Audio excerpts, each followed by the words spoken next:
এই যদি হয় আমাদের প্রাথমিক বিদ্যালয়ের অবস্থা দেখেন ভাই, এক পাশে ছাত্রছাত্রী ক্লাস করতেছে আর অন্য পাশে চা তৈরি করতেছে আর ম্যাডামও বসে আছে।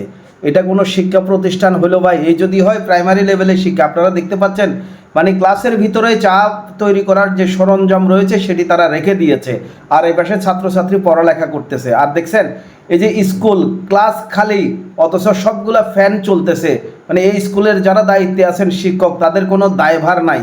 এই যে বিদ্যুৎ বিল উঠতেছে, এটার দায়ভার কে নিবে? বিদ্যুৎ অপচয় হচ্ছে ভাই, শুধু শ্রেণীকক্ষে নয়, শিক্ষকদের যে বসার রুম রয়েছে সেই বসার রুমটিতে কেউ নাই, কোনো শিক্ষক নাই, অথচ পুরা শ্রেণীকক্ষ খালি, অথচ ফ্যানগুলা ঘুরতেছে ভাই।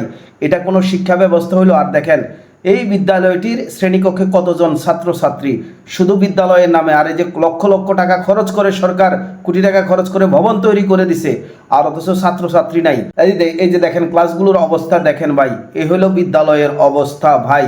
অথচ এই বিদ্যালয়টিতে প্রতি মাসে সরকার শিক্ষক বেতন সহ সরকারের প্রায় 1,40,000 টাকা খরচ হচ্ছে। তাহলে যদি ছাত্রছাত্রী না থাকে, তাহলে প্রতি মাসে যে 1,40,000 টাকা এই সরকার গচ্ছা দিচ্ছে, এটার দায়ভার কে নিবে?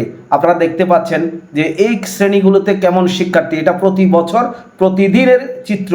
এই শিক্ষাঙ্গন প্রতিষ্ঠানটিতে এটা প্রতিদিনের চিত্র ভাই। ভিডিওটা শেয়ার করে দেন ভাই, সবাই শেয়ার করে দেন, সবাইকে দেখার সুযোগ করে দেন।